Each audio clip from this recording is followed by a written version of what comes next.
저를 초대해 주신 우리 초대교회 모든 성도님들께 진심으로 감사를 드립니다. 제가 잠깐 기도하고 시작해도 될까요? 하나님 아버지 감사합니다.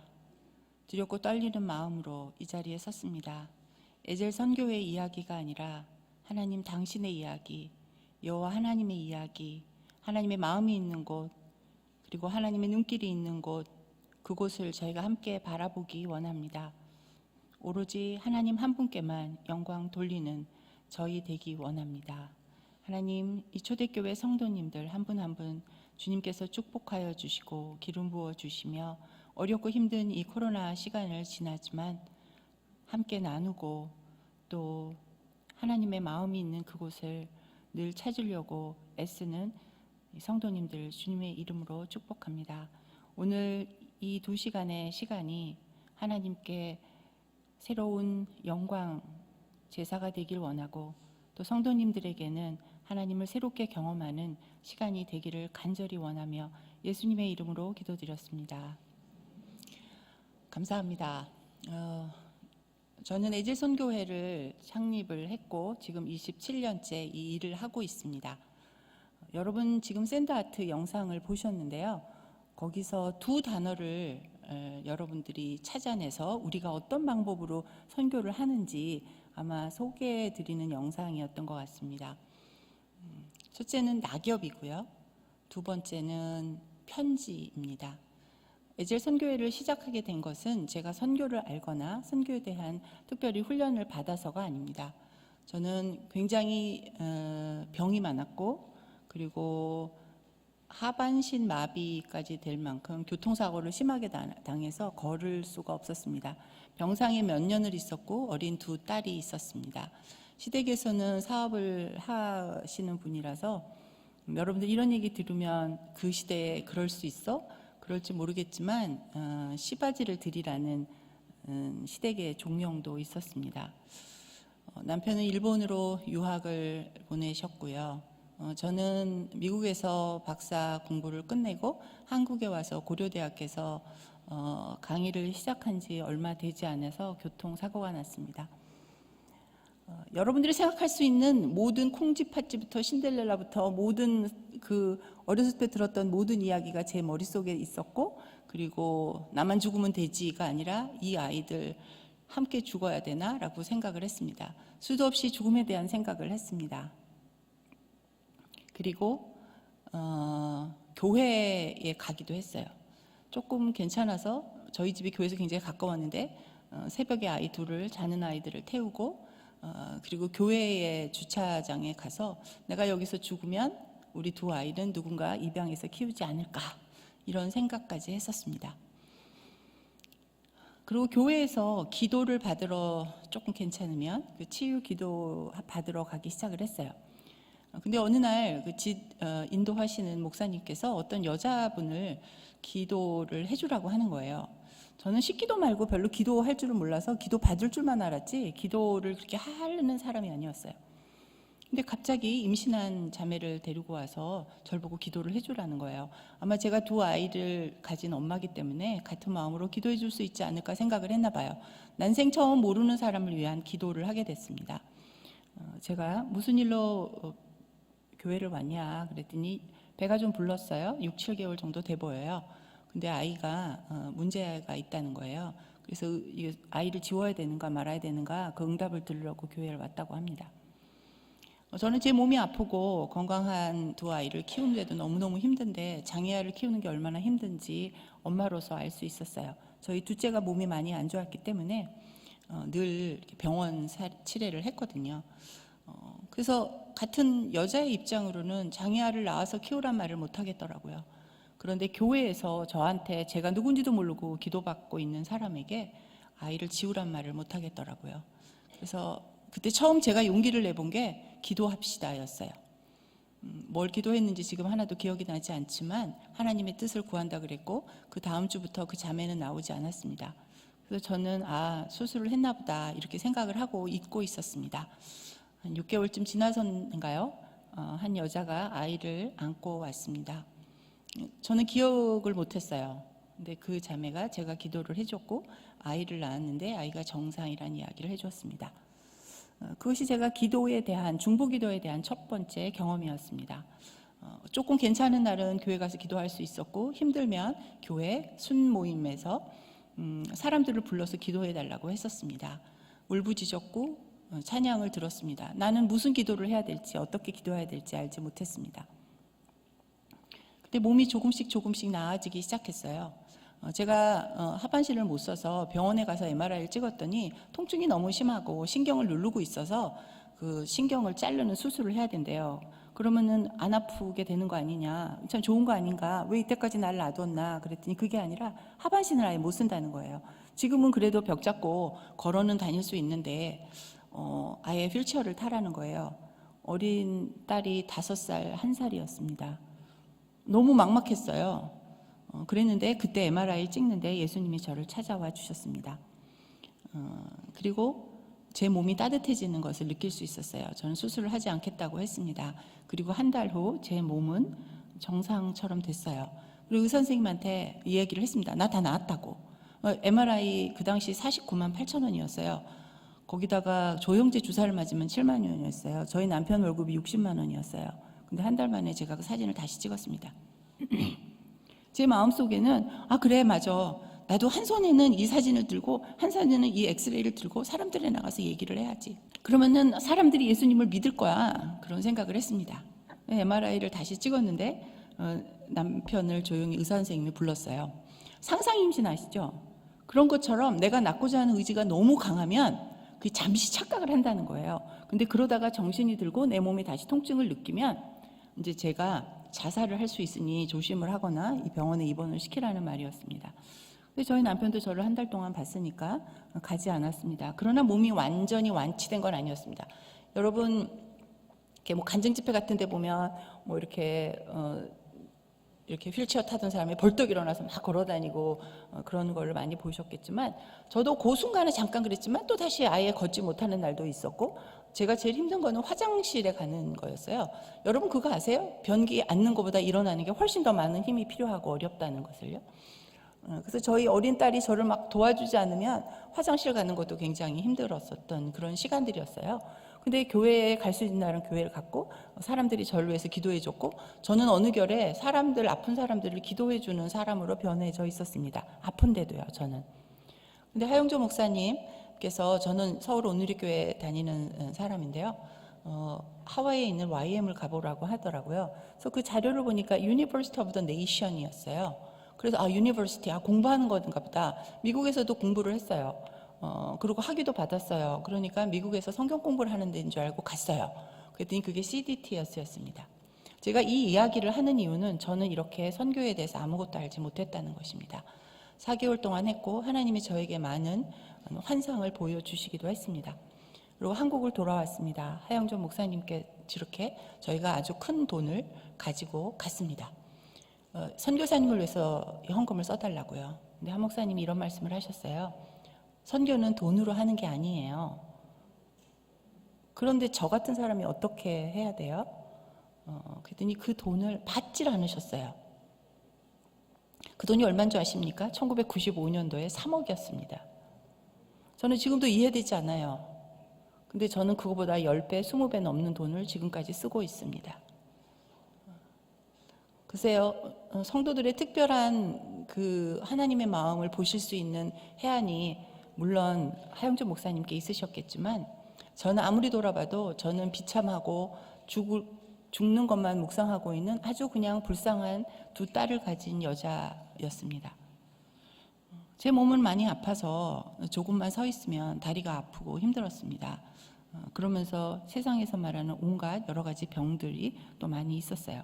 지금 여러분 보시기에도 저 굉장히 건강해 보이지 않습니까? 제가 보통 때는 목소리를 굉장히 크게 강의를 해요. 이 자켓이 다 젖을 정도로. 근데 제가 간을 반을 잘라내고 수술한 지가 지금 4개월 정도밖에 되지 않았기 때문에 목소리가 좀 크게 좀 안 나오는 것을 여러분들께 양해를 드립니다. 그런데도 오늘 저희 친구 여기 이 교회 성도 한 분이 초대교회에 와서 선교 이야기를 좀 해주면 어떻겠다는 얘기에 2번 망설이지도 않았습니다. 그런 기회만 주어진다면 하나님이 이야기를 할 수만 있는 곳이라면 저는 오늘도 조금 전에 저 밑에서도 저는 이런 기도를 했습니다. 오늘 여기에 모이시는 분들, 또 영상을 보시는 분들 누군가 단 한 명이라도 나의 이야기를 통해서 하나님을 새롭게 만났으면 좋겠습니다. 그것이 저의 27년 동안 선교를 하면서 제가 늘 가는 곳마다, 강의하는 곳마다 드리는 기도입니다. 하영조 목사님께서 95년 5월에 G코 선교대회라고 국제 선교대회가 한국에서 열렸습니다. 그때 불어, 독일어, 영어, 스페인어 이렇게 할 수 있는 성도들을 모아서 자원봉사를 시켰고 저는 영어 자원봉사를 했습니다. 제가 강의 통역을 했던 그것은 성경 속의 여성상이라는 강사님의 강의를 통역을 했어요. 그리고 끝나고 나서 강사님이 그 남은 자료를 저한테 줬습니다. 제가 강의 전에 원고를 보지 않았기 때문에 도대체 통역을 어떻게 했는지 정신이 하나도 없이 했습니다. 그러고 나서 찬찬히 그걸 읽어봤더니 거기에 에젤이란 단어가 있었습니다. 하영조 목사님께 단체를 세우라고 했으면 이름이 있어야 될 거 아닙니까? 성경에서도 이렇게 많은 사람들이 이름이 굉장히 중요한데 하 목사님 이름을 좀 지어주세요. 그랬더니 이름도 절 보고 지라고 하시는 거예요. 제가 성경을 알아야죠. 성경을 한 번도 읽어본 적이 없는 거예요. 모태 신앙이고 교회는 다녔지만 교회를 안 다닌 적은 한 번도 없었어요. 그런데 성경을 처음부터 끝까지 읽어본 적도 없어요. 근데 제가 어떻게 이렇게 하나님의 일을 하는 선교사님을 돕는 기관의 이름을 지을 수 있겠습니까? 근데 제가 그 봉사한 게 생각이 나서 에젤 어때요? 그랬더니 목사님이 너무 좋다고. 에젤 커뮤니티 펠로십으로 하라고. 에젤 선교회라고 하면 선교 제한 지역에 나갈 수가 없다는 거예요. 제가 너무 우스웠어요. 아니 우리가 어디를 나가요? 우리 선교사도 아니고 선교사님 위해서 저는 제가 준비했던 그 돈을 조금씩 나눠서 주면 내 할 일을 다 했다라고 저는 생각을 했던 거예요. 그리고 선교를 모르고 아는 선교사도 없으니까 하영조 목사님께서 저에게 직원을 시켜서 선교사님의 편지 몇 통을 저에게 주셨습니다. 한 10몇 통 정도 되는 것 같은데 한 중간 넘어서에 지금 아까 영상에서 보신 그 편지를 보게 되었습니다. 제가 이렇게 평생 저 이야기를 하고 다닐 줄 알았다면 그 보물 같은 편지를 제가 보관하고 있었겠죠. 저는 그것을 보관하고 있지 않습니다. 그 편지 내용은 이렇습니다. 30대 초반에 선교지 아프리카로 간, 지금 그 나라가 어느 나라인지 전 기억도 못하지만 어느 선교사님이셨습니다. 간지 얼마 되지 않아서 말라리아에 걸렸고 4살 된 딸은 죽었습니다. 제 딸 아이들하고 나이가 비슷했고 둘째 아이가 많은 이상한 질병이 걸렸었기 때문에 더 마음이 아팠습니다. 한국에 있었다면, 선교사로 나가지 않았다면, 아버지가 헌신하지 않았다면 그 어린 아무것도 모르는 4살짜리 아이는 말라리아라는 대한민국에 없는 병으로 죽지는 않았겠죠. 제가 뭔가 할 수가 없었습니다. 무엇을 해야 할지 몰랐습니다. 근데 가슴은 찢어졌습니다. 근데 그 편지에 이런 내용이 있었습니다. 우리 죽은 딸 무덤에 길거리에 놔둔기는, 한국에 놔둔기는 그 낙엽 한 줌이라도 덮어줄 수 없는 그런 능력 없는 아빠. 요새는 선교사님들이 왔다 갔다 하지만 그 당시는 그렇지 못했습니다. 간지 얼마 안 돼서 돌아올 수도 없었고 그곳에 있을 수도 없었고 선교를 할 수도 없었고 언어도 되지 않았습니다. 그런 아버지의 마음이 마치 한 목사님께서 선교를 하라고 했는데 이렇게 두렵고 떨리고 뭘 해야 될지 모르는 나의 모습에 만배 천배 힘들겠구나. 그분은 헌신을 했으니까요. 나는 내가 원해서 한 건 아니니까요. 그래서 가을까지 기다렸습니다. 우리 아이들하고 같이 땅에 떨어진 것이 아니라 선교사님한테 보내기 위해서 예쁜 낙엽을 따서 책에다가 말려서 코팅을 해서 제가 펜팔처럼 편지를 써서 보내드렸습니다. 몇 달 있다가 잊어버렸는데 답장이 왔어요. 너무 감사합니다. 이제 선교를 할 수 있게 되었습니다. 고맙습니다. 보내주신 그 낙엽을 우리 딸 무덤에 꽂아 주었습니다. 그 이후로 그분하고 계속 편지를 주고받지는 않았습니다. 근데 제가 가는 곳마다 이야기를 합니다. 사실은 제가 이 이야기를 할 생각이 전혀 없었습니다. 이 강단에 서기 전까지는요. 제가 강의를 굉장히 많이 하고 다니고 성경 공부도 많이 가르치러 목사님, 선교사님들 교단에까지 가서 가르치고 있는데 가끔은, 아주 가끔은 제가 이렇게 준비를 하는데 특별히 오늘 영상팀들 너무 감사한데요. 제가 어제 늦은 밤까지 자료를 정리하고 또다시 다듬고 또다시 다듬습니다. 27년 동안 해왔던 이야기고 그리고 저한테는 익숙한 건데 계속해서 끊임없이 고쳤는데 오늘 아침 여기 와서도 완성이 되지 않았습니다. 그런 때가 있어요.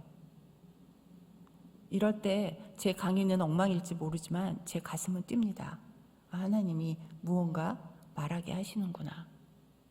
그래서 여러분들은 그냥 어떤 한 연약한 여자의 이야기로 들어주시지 않으셨으면 좋겠습니다.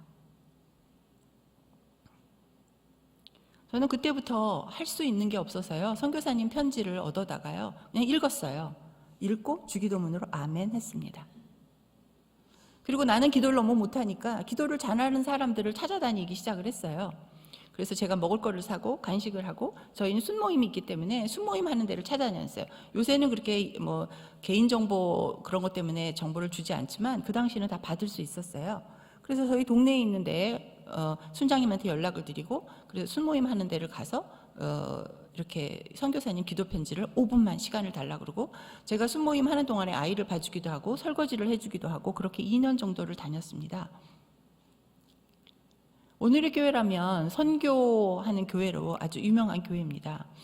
그런데도 순예배에서 아이들 이야기, 자기 걱정 이야기, 자기 기도는 많이 하지만 선교사를 위해서 기도해 달라는데 그렇게 시간을 내주고 마음을 내주는 분들이 별로 없었습니다.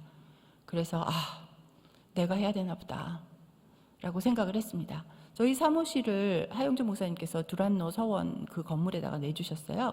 그래서 제가 엘리베이터에다가 광고를 붙였어요. 뭐라고 붙였냐면 점심 드립니다. 선교사님을 위해서 기도해 주세요.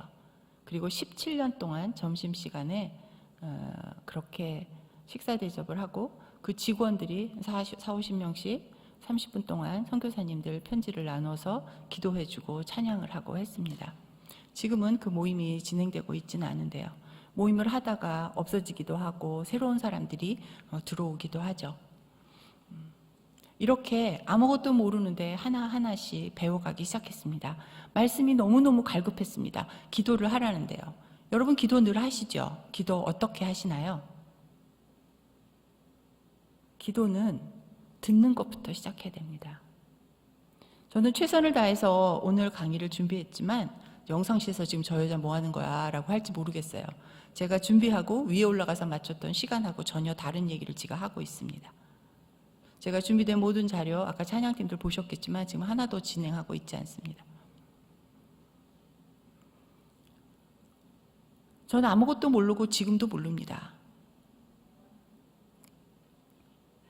그래서 공부합니다. 저희 할머니, 외할머니가 목사님 사모였는데요. 이런 얘기를 하셨어요. 80이 돼도 배우려고 하지 않으면 안 된다. 3살짜리 어린아이에게도 80대 노인이 배울 수가 있다. 일자무식인 그 당시에는 이제 공부를 못하신 분들이 많았으니까 그런 어른에게도 삶의 지혜는 책에서도 나오지 않는 귀한 것이다라는 이야기를 해주셨습니다. 끊임없이 배우라. 그래서 환갑이 넘어서 저는 선교학으로 유명하다는 풀러에서 박사를 수료했습니다. 졸업식이 내년이라 저희가 4년 코스라 아직 학위를 받지는 못했지만 논문 다 제출했고 그렇게 끝났습니다. 그런데도 선교를 모릅니다. 제가 에젤 선교 신학이라는 제목을 가지고 썼습니다. 에젤이라는 게 제 단체 이야기냐고요? 네, 물론 저희 단체 이야기도 하지만 에젤이라는 것은 바로 하나님을 말하고 있는 것입니다. 여러분 에젤이라는 단어를 많이 들어보시긴 했을 거예요. 익숙한데 정확히 그 에젤이라는 뜻이 무엇인지 저도 몰랐으니까요. 알고 시작한 게 아니었어요. 지금도 알아가고 있는 것입니다. 제가 여러분한테 드리고 싶은 말은 에젤이라는 말이 여호와를 말한다는 거예요. 여호와 니시, 여호와 라파 뭐 많죠. 여호와에 붙는 말들이 성경에서 보면 이런 다른 단어로 하나님을 지칭하는 말이 굉장히 많은데 여호와 에젤이란 단어는 아직 없어요. 제가 그것을 창조한 건 아니고 발견했다고 말씀드릴 수 있을 것 같아요. 자, 오늘 여러분들하고 나눌 말씀은 창조의 완성, 돕는 배필, 에젤입니다. 여러분도 아시다시피 창조는요, 여러분 천지창조, 이 또 창세기부터 이것도 창조론을 하려면은 석 달 열흘을 해도 다 못하지요. 그래서 오늘 중요한 부분 몇 가지만 나누려고 합니다. 오늘 제가 드린 말씀은 2장 22절이에요. 사실 이 전체 본문을 다 드릴까 하다가 일부러 제가 한 절만 드렸어요. 왜냐하면 이것도 저희가 성경 공부하는 방법이기 때문입니다. 성경을 한 절만 보는 게 아니라 앞뒤를 보면서 문맥을 보면 성경을 보는 데에 훨씬 더 유익하기 때문에, 하나님의 마음을 좀 더 알 수 있기 때문에 제가 일부러 22절 한 절만 했지만, 돕는 배필이라는 단어는 20절에 나와요. 여기 지금 말씀해 보시면 20절에 돕는 배필이 없다라는 거였어요. 여러분 아시다시피 하나님께서 천지를 창조하시고 많은 동식물을 다 지으시고 난 다음에 누구에게 이름을 지으라고 했나요? 아담에게 이름을 지으라고 했어요. 이 지금 지구상에 존재하는 것보다 훨씬 더 많은 동식물이 있는데 그것을 아담 혼자서 이름을 다 지었다는 겁니다. 그럼 이름을 지었을 때 너무 많으면 이름을 기억할 수 있을까요? 그만큼 명석했다는 거예요. 왜요? 하나님의 형상으로 지었기 때문입니다. 근데 여러분들 지금 여기 안에 있는 분들 서로 이름을 다 아시는지 잘 모르겠어요. 저는 저희 회원 이름을 잘 못 외워요. 유난히 제가 사람 이름을 잘 못 외워요. 최 목사님 이름도 영어 이름이라서 아마 여기서 이거 제 강의 끝나면 또 잊어버릴 것 같아요. 그래서 저한테 절대로 상처받지 마세요. 전 늘 그러거든요. 저희 사람 얼굴을 기억 못합니다. 인지 능력 장애가 뭐 이런 게 있어서 사람 얼굴을 봐도 잘 기억을 못해요. 오늘 여기서 뵀는데 목욕탕에서 뵈면 더 몰라요. 네. 그런 사람을 하나님이 쓰신다는 거예요. 돕는 배필이 없다는 거예요. 왜요? 그전에는 암수 두 쌍을 하나님께서 창조하셨다고 했습니다. 그런데 그 아담에게는 돕는 배필이 없었어요. 하나님은 천지를 창조하신 신이신데 아담에게 여자가 필요하다는 것을 알지 못했을까요? 여기에도 창조의 비밀이 있다고 저는 생각을 합니다. 22절에 보면 하나님이 아담의 갈빗대로 여자를 창조했다고 했어요. 맞죠? 그리고 그것을 여자로 부르겠다 이렇게 말씀하셨습니다. 근데 여자라는 단어로 보면 우리가 스스로도 굉장히 낮은 자존감이 있는 것도 있고요. 또 사회에서도 여자를 대접을 좀 덜 해줍니다. 저도 마찬가지예요. 저도 신학을 했고 신학대학원을 나왔지만 저는 목사 안수를 받지 않았어요. 왜냐하면 제가 이렇게 성도로 있으면서 보니까 저는 목사님이 신학교 나오면 성경을 다 아는 줄 알았어요. 제가 미국에서 수학을 박사까지 공부를 했거든요. 그래서 수학 웬만한 걸 얘기하면 전 다 압니다. 성경은 한 권이잖아요. 이 한 권을 3년 동안 공부하는 거잖아요. 근데 수학을 하려면 대수, 미적, 번호, 뭐 확률, 뭐 너무 많잖아요. 기하. 그런데 한 권의 성경 갖고 공부하는 거잖아요. 그래서 성경을 다 아시는 거라고 제가 생각을 했어요. 근데 신학교를 가보니까 제가 바보였더라고요. 성경 대학이 아니고 신학 대학이잖아요. 그러니까 신학이라는 학문을 가르치는 거였어요. 그러니까는 제가 목사님들도 이렇게 설교 한 편을 하시기 위해서는 굉장히 많이 지금도 끊임없이 공부하시고 노력을 하셔야 되는구나 라는 것을 알게 되었던 거죠. 근데 성도들이 이렇게 앉아서 볼 때는 목사님 설교를 가지고 우리가 자칫 잘못하면 저거 재미없어, 나 저거 어디서 들었던 거야, 요새는 또 특히 또 유튜브가 너무 많으니까 어느 분 설교가 더 좋아, 뭐 이런 소리도 하실 수 있겠죠. 근데 하나님의 말씀은 어제 들었던 말씀을 똑같은 본문을 봐도 오늘 하나님이 나에게 주시는 그 말씀은 다르다는 거죠. 하나님께서 남자를 창조하셨어요. 돕는 배필이 없다는 거를 누가 먼저 알았어요? 아담이 알게 됐어요. 하나님 기다리신 겁니다. 그런데 아담이 난 왜 짝이 없어요? 나도 짝 주세요 라고 했나요? 하지 않았어요. 그 필요를 아담이 깨달을 때 하나님께서 아담의 갈비뼈를 취해서 여자를 만들어 주셨습니다. 여러분 뭐 이런 창조에 대한 이 설교를 특히 여자분들은 너무 많이 들었고 머리도 아니고 뭐 발도 아니고 뭐 그런 얘기 굉장히 많이 하잖아요. 하나님이 근데 어떻게 여자를 창조하셨냐? 돕는 배필을 지으셨다고 그랬고 그것이 여자라고 했습니다. 돕는 배필, 그것이 히브리어로 에젤입니다. 창조의 방법은 하나님의 형상대로 남자와 여자를 창조하셨습니다. 그리고 남자, 동물, 식물, 조류 이걸 다 흙으로 빚으셨어요. 근데 여자만 재료가 달라.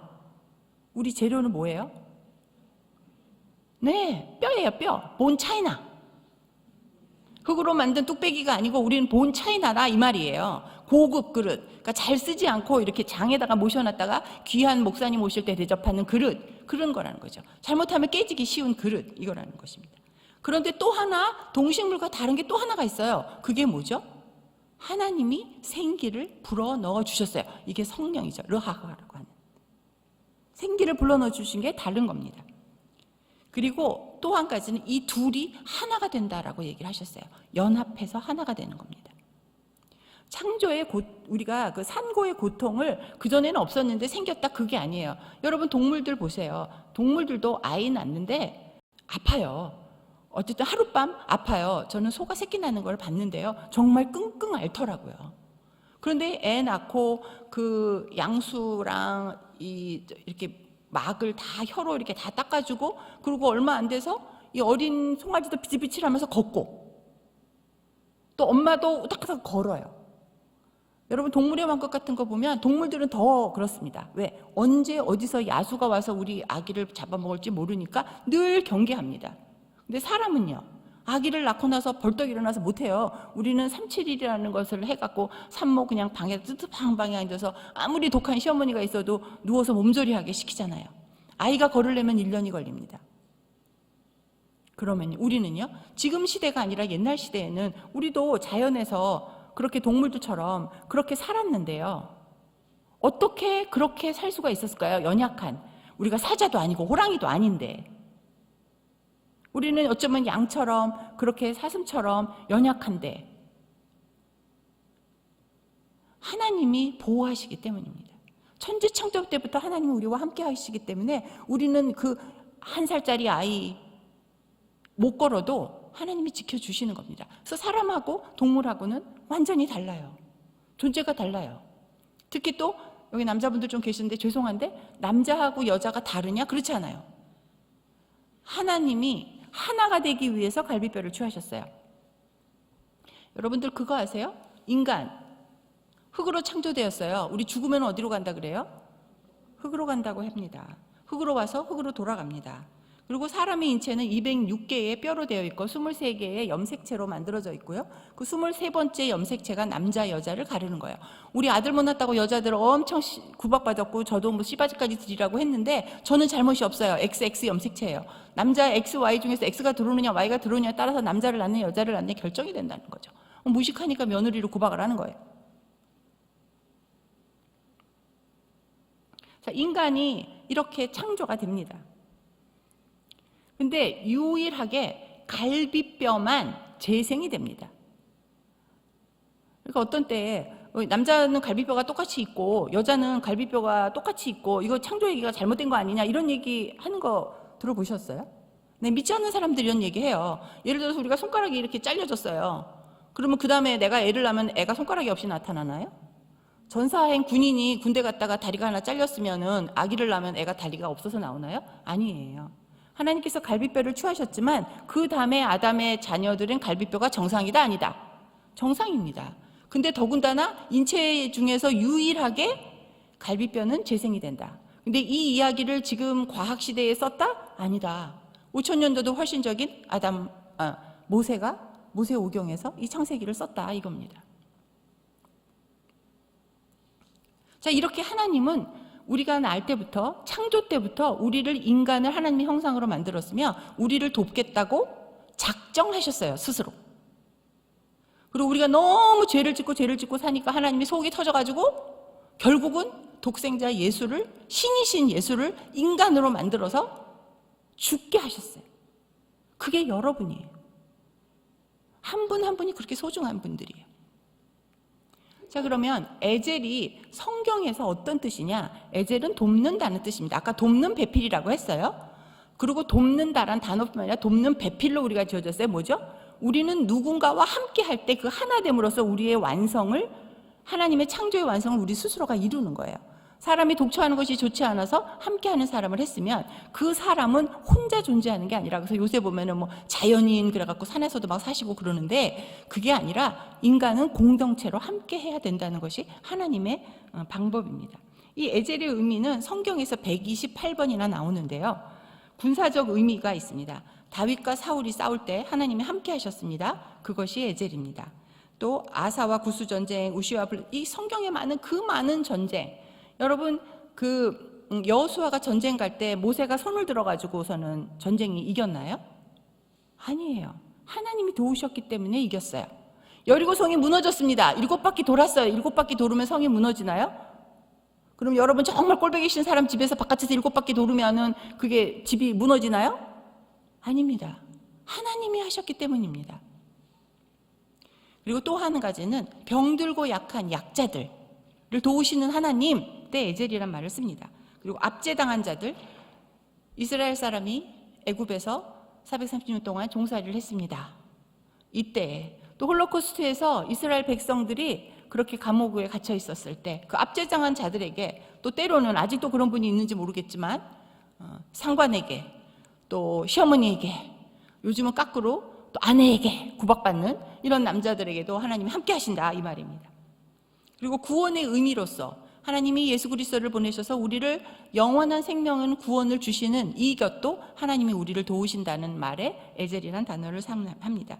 그런데 이 에젤이란 단어는 똑같이 아까 말씀하셨던 것처럼 아담과 이브처럼 동등한 위치에 있는 사람들, 그런 관계에 있는 것을 표현할 때도 에젤이란 단어를 씁니다. 자, 벌써 여기로 넘어올 때 어마어마하잖아요. 하나님, 전지전능하신 하나님이 우리를 도울 때 썼던 그 말을 우리 인간끼리 도울 때도 쓴다는 말입니다. 왜 이게 가능할까요? 하나님이 그렇게 원하시기 때문입니다. 하나님이 그렇게 창조하셨고 하나님이 그렇게 하시겠다고 결정하셨기 때문입니다. 그리고 연합의 의미로도 에젤이라는 단어가 쓰이고, 또 결혼, 절대적인 신뢰관계, 연약한 인간을 돕는 그런 여호와 에젤임을 성경 전체를 통해서 우리가 볼 수 있습니다. 자, 그러면 우리가 이 다음에 그럼 성부, 성자, 성령, 삼위일체 하나님은 어떨까요? 우리가 삼위일체라고 하잖아요. 제가 아까 그 에젤에서 하나님이 원하시는 게 뭐죠? 하나됨이에요. 누구와 하나됨? 여기서는 처음에 하나님께서 아담과 이브가 하나됨이에요. 근데 그들이 언젠가 쫓겨났어요. 왜요? 하나님과 하나됨을 깨트려 버렸어요. 우리는 하나님과 하나가 되어야 됩니다. 여러분 지금 하나님과 하나 되고 있으십니까? 때로 내가 열날 때, 자식들 야단칠 때, 남편하고 싸울 때 하나님과 하나 되지 못해서 그런 일들이 일어나는 거죠. 우린 연약하기 때문입니다. 사단이 끊임없이 여자를 꼬였던 것처럼 우리의 삶에서도 끊임없이 사단이 우리를 꼬이고 있어요. 실족하게 하기 위해서. 늘 깨어 있어야 됩니다. 말씀을 봐야 됩니다. 기도하되 내가 원하는 기도가 아니라, 내가 원하는 기도, 하나님 이거 해주세요, 이거 해주세요, 이거 해주세요, 그러면 말만 존댓말이지 종으로 부리는 거잖아요. 하나님 말씀하옵소서, 종이 듣겠나이다 하는 마음으로 하는 것이 기도예요. 우리가 하나님의 뜻을 알아야 해요. 근데 하나님의 뜻을 우리가 어떻게 할 수 있어요? 하나님 맨날 내 귀에다가 요즘 아담에게 했던 것처럼 정의야 어디 있느냐 이렇게 안 하신단 말이에요. 근데 그 말씀을 어디서 볼 수 있을까요? 여러분 손에 갖고 계신 성경책이죠. 요새는 핸드폰 안에도 다 있지 않습니까? 언제 어디를 가도 여러분은 말씀을 들을 수가 있는 거죠. 자, 그러면 이 삼위일체 하나님도 어떤 에젤 관계로 있는지, 트리니티 하나님은 이 하나님이 서로 이 에젤 관계가 무엇인지를 정확히 알아보려면 이 성부, 성자, 성령의 삼위일체 하나 되심을 보면 알 수 있을 겁니다. 여기 451년 칼케톤 공의회에서 그 니케아 콘스탄티노플 신경이 읽혀졌는데요. 그 신경에 나온 이야기가 이것입니다. 이건 굉장히 신학적인 얘기고 제가 신학을 공부하기 때문에 조금 잘난 척하는 거예요. 성자는 성부로부터 나왔다. 그리고 성령은 성부로부터 나오신다. 뭐 같은 말이에요. 이분들이 하나라는 거죠. 남편과 아내가 객체는 둘이나 그들이 하나가 되는 것처럼 성부, 성자, 성령이 위격은 셋이나 그분이 하나인 것입니다. 자, 그러면서 또 한 가지, 여러 학자들이 이 삼위일체 하나님에 대한 이야기를 여러 가지로 얘기하는데, 혹시 여러분 페리코레시스란 말 들어보셨는지 모르겠어요. 요새 신학계에서는 아주 오래전부터 아주 이렇게 핫하게 많이 나오는 이야기인데요. 이게 사회적 삼위일체론이에요. 아까 커뮤니언이죠. 서로 이 삼위일체 하나님께서 상호 내주, 상호 소통한다 이 뜻이에요. 뭐 그냥 근데 그걸 페리코레시스 이렇게 멋있는 말로 하지만 우리가 늘 알고 있는 말이에요. 알고 있는 말인데 거기다가 뭔가 이렇게 단어를 붙여서 멋있게 만든 거죠. 그게 신학자들이 하는 일이에요. 또 한 가지는 관계적 삼위일체론이에요. 저는 이 부분을 훨씬 더 좋아하는데요. 삼위의 관계. 이것이 하나님과 우리 인간의 관계, 인간과 인간끼리의 관계, 그리고 우리가 공동체 안에서의 그것이 중요한 거죠. 저희가 아까 그 영상에도 보면 맨 끝에 with you라고 되어 있습니다. 그게 저희의 로고예요. with you Lord, with you missionary, with you 에젤, 우리 에젤 커뮤니티를 이야기하는 겁니다. 하나님과 함께, 그리고 선교사님이 선교지에 사역하니까 선교사님과 함께, 그러면서 그 안에는 선교사님이 같이 사역하는 현지인과 동역자들과 가족이 다 포함되어 있는 겁니다. 그리고 에젤, 이 일을 하는 사람, 에젤 선교회 회원을 얘기하는 것이 아닙니다. 저희는 에젤 선교회로 등록되고 헌금 내고 일하시는 분보다 협력자로 일하시는 분이 훨씬 더 많습니다. 여러분들도 제가 오늘 이 강의가 끝나고 여러분들도 이 하나님의 선교에 동참을 해주셨으면 좋겠어요. 자, 그래서 다시 한번 정리를 해보면 돕는 배필 에젤의 이 창조의 의미는 무엇일까? 하나님은 혼자 되는 것을 원하지 않으셨고, 하나님은 하나님께서 하실 수 있는 모든 일을 하나님이 작정하신 거예요. 나 인간 너희와 같이 할래. 내가 기다릴게. 너가 준비될 때까지. 너 나와 같이 가자. 내 손 붙잡고. 그것이 하나님의 뜻이에요. 그렇다면 제가 이것을 옆에 세 가지를 해놨는데요. 그러면 선교자하고 후원자하고의 이 에젤됨의 관계성은 무엇일까요? 하나님과 우리가 그렇게 원하는 것처럼 우리가 그렇게 하나가 돼야 되지 않을까요? 선교사들에게 에젤은 무엇일까요? 그들의 필요를 알고, 아담에게 하나님께서 하와를 그냥 그의 필요를 알고 구하지도 않았는데 주셨던 것처럼. 자, 여러분들 원하지도 않는데 옆에서 누가 와서 이렇게 한 100불 찔러주면서 써. 이거 웬 돈이야? 그냥. 요즘은 세상이 어려워서 이거 뭐지? 무슨 이거 미끼인가? 이렇게 생각할 수 있는 세상이 되어버렸지만 좋잖아요. 마찬가지인 거죠. 그들의 필요를 어떻게 알 수 있어요? 현장을 가보고 그들의 소식을 듣고 그들과 통화를 하고 그들과 이야기를 합니다. 요즘은 카카오톡 때문에 뭐 전 세계 어디도 통화할 수 있어요. 제가 어저께도 인도네시아에 있는 선교사님하고 회의를 하면 2시간 반 동안 통화를 했어요. 요새는 줌도 있어요. 다 돼요. 다 공짜예요. 여러분이 원하시기만 하면 지구 끝까지, 인터넷이 되는 곳이 아니라면 여러분 발로 가시면 됩니다. 이것이 선교예요. 하나가 된다는 거예요. 내가 시간 날 때 조금, 내가 남는 돈 조금, 그게 아니고 하나 되는 겁니다. 이것이 에젤이에요. 그것을 하나님이 원하세요.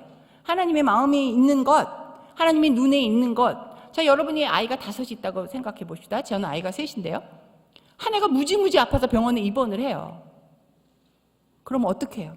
그 아이에게 더 마음이 가지 않겠어요? 잠도 안 자면서. 근데 건강하게 잘 있는 애가 자는데 그 옆에서 잠 안 자고 이렇게 밤새는 엄마는 별로 없죠.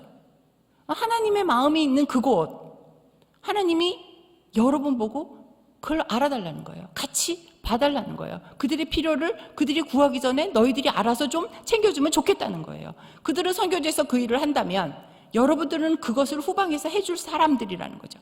그들은 여러분들이 준 돈이 없으면 그곳에서 먹고 살 수가 없고 선교를 할 수가 없는데, 하나님은 여러분에게 넉넉히 주셨기 때문에 그 중에 10분의 1을 내고, 어떤 분은 그러더라고요. 새 전이냐 새 후냐 이런 걸 물어보시는 분이 있어요. 제가 레위기 강의를 하는데 거기서 이제 11조 된 얘기 나오니까요. 제가 이 부분 얘기할게요. 성경에서 정확히 보면 가진 자들에게는요 10의 3조를 냈습니다. 11조라는 거는 지금 생각하는 거하고 좀 달라요. 더 많이 가진 사람은 자기가 가진 것의 11조, 거기서의 또 나머지 그 10의 9에서 또 11조, 이런 식으로 해서 그들이 총 낸 것은 27% 정도가 됐습니다. 그래서 여러분이 내가 갖고 있는 새 전에서 뭐 새우로 뭐 하시고 싶은 사람은 하세요. 성경책에 새 전으로 해라 이런 말은 없으니까 27% 정도를 충분히 하실 수 있는 분들이 여기 계시는 겁니다. 수요일 날 오전에 여기 와서 말씀을 들을 만큼 여러분들은 믿음도 있으신 분들입니다.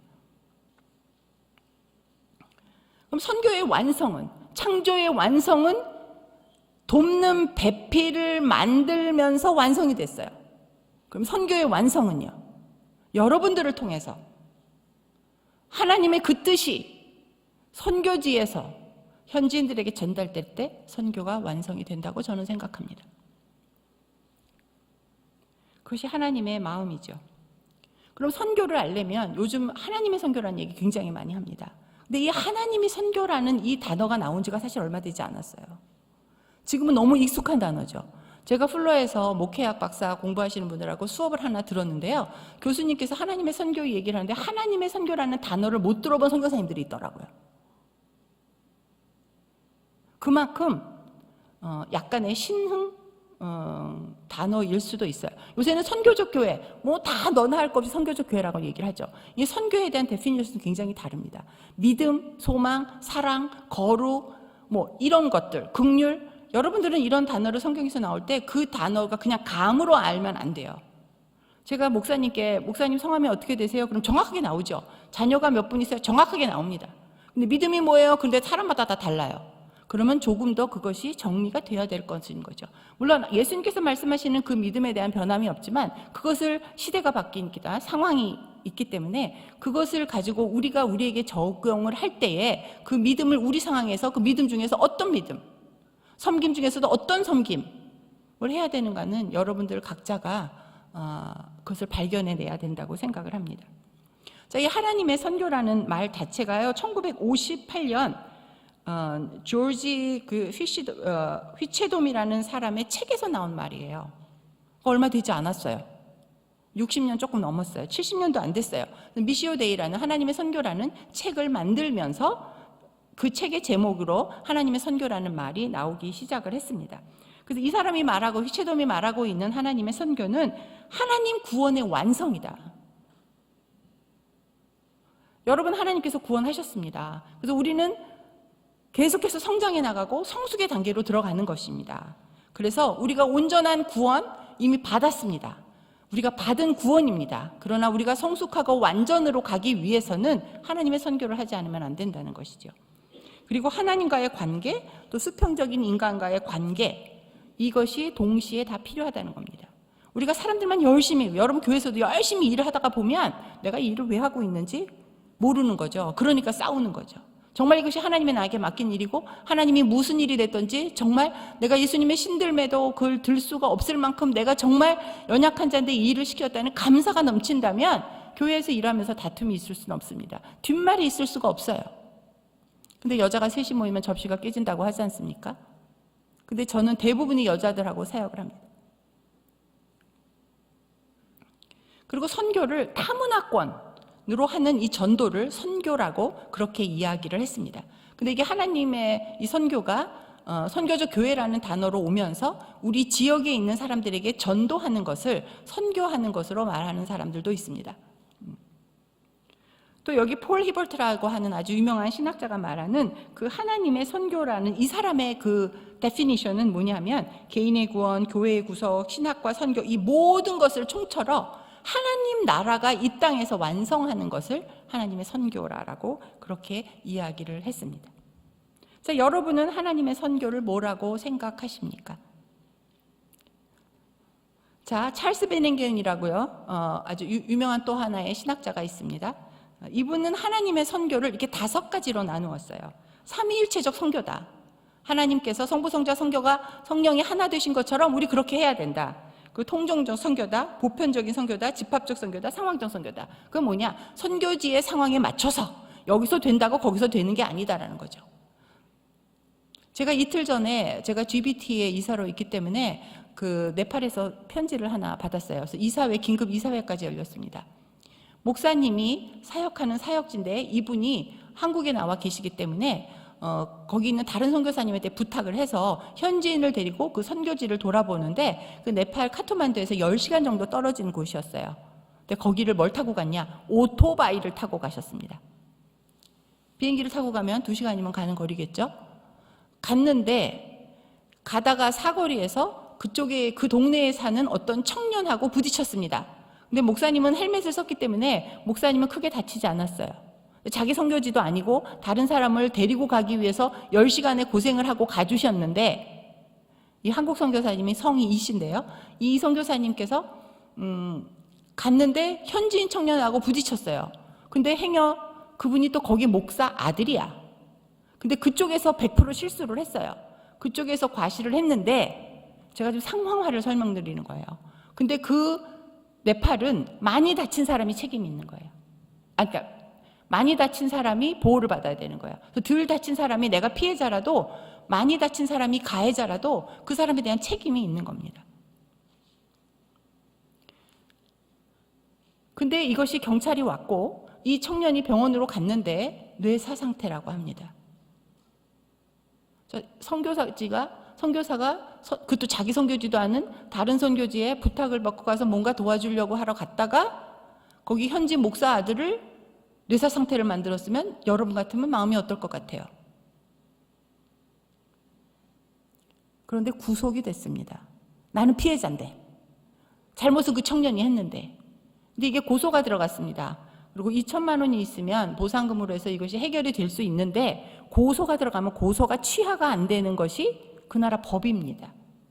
이것이 선교사들이 알아야 되는 선교지의 현황이고, 여러분이 선교사 편지를 볼 때 그들이 그런 얘기를 다 해주지 않더라도 여러분들이 선교에 대한 지식을 많이 알면 이런 것들을 알게 되는 거예요.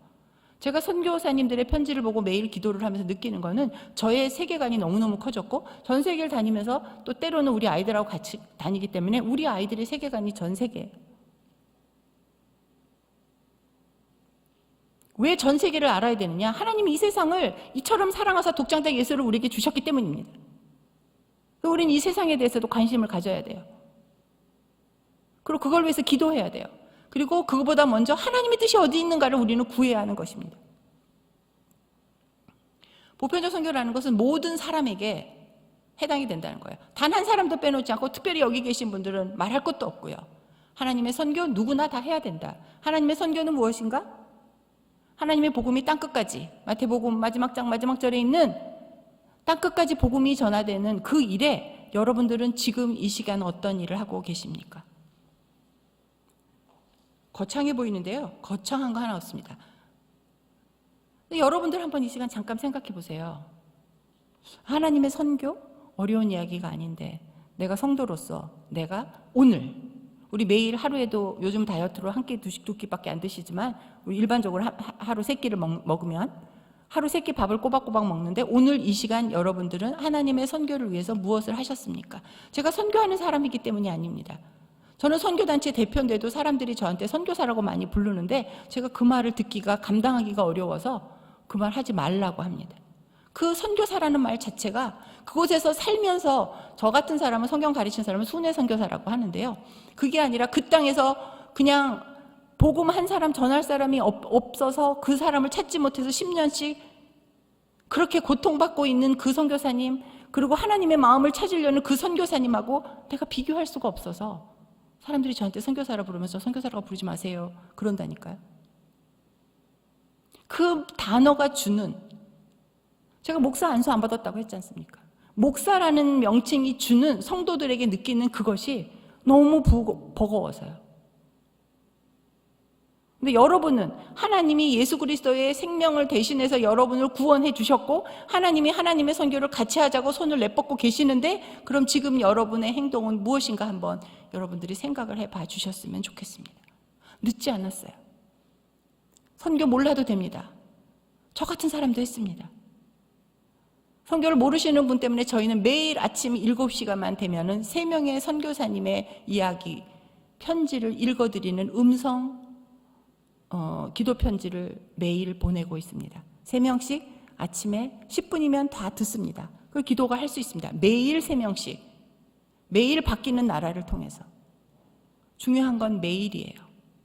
여러분 어저께 밥 많이 먹었다고, 저는 그러더라고요. 저녁 때 밥 많이 먹으면 그 다음날 아침에 더 배고프더라고요. 그런 경험 해보신 적 있으세요? 자, 아서글라스라는 사람이 성경에 계시된 하나님은 그러니까 하나님은 선교하는 하나님이시다.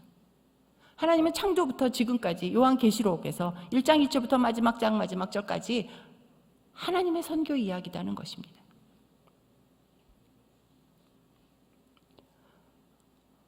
그러면 이렇게 유명한 학자들만 선교를 할 수 있을까요? 아니에요. 여러분들이 그렇게 또 빠져나가지 못하게 제가 또 이거를 하나 찾았어요. 약함의 선교라는 조지 보어라고 하는 OM 창설자. 지금 말하면 창설자 뭐 대단한 것 같은데 저도 엣지선교의 창설자예요. 그게 아니라 이분이 지금까지 계속 이 일을 하고 있다는 거죠. 약함의 선교가 뭐죠? 저같이 연약한 사람들, 저같이 가진 것이 없는 사람들, 몰라서 끊임없이 배우려고 노력하는 사람들, 그리고 하나님의 저는 환상도 보고 하나님의 말씀도 보고 때로는 성경 말씀이 공중에도 뜨지만 오늘도 오늘 말씀하시는 하나님을 찾으며 가슴 벌렁벌렁 거리고 두렵고 떨리는 마음으로 그렇게 여러분들 앞에 섰습니다. 약함의 선교는 약한 자를 하나님께서 사용하신다는 거예요. 또다시 말하지만 천지를 창조하신 하나님이 못해서 하는 게 아닙니다. 저는 가끔 이런 생각이 들어요. 왜 어린아이들 유치원 다닐 때 그림을 그려가지고 오잖아요. 그럼 어떠세요, 여러분들? 기억 한번 해보세요. 너무 좋죠? 그럼 그 그림을 어디다 붙이세요, 보통?